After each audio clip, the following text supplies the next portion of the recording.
فاسألوا أهل الذكر إن كنتم لا تعلمون.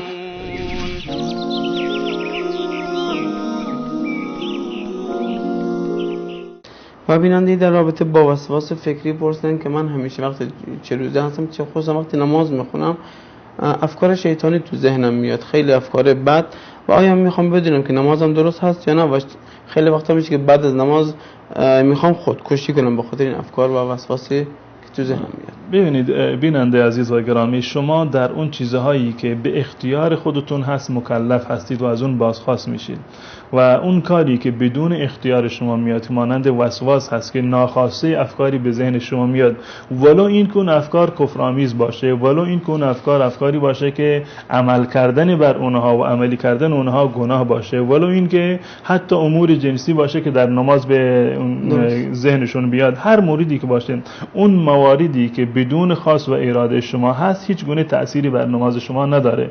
ولو این که انسان در نماز هم فکرش جای دیگه منصرف بشه و منحرف بشه و به این افکار خودش ادامه بده، این از نظر اصلی شکننده اصل نماز نیست. نماز شما صحیح است و فرض از شما ادا شده، منتها اگر فکری به ذهن شما رسید شما اون ادامه ندید.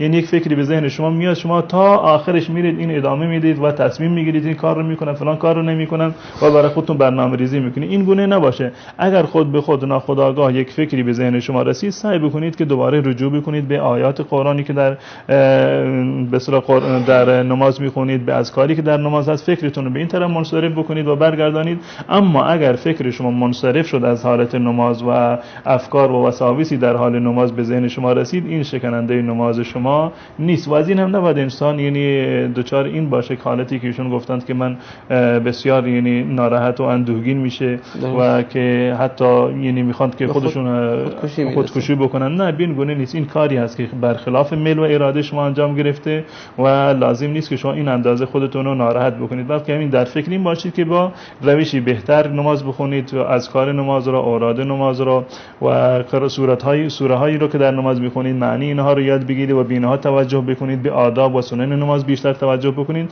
تا اینکه این وسواس فکری شما و تشتت خاطر شما در نماز ان شاء الله از بین بره.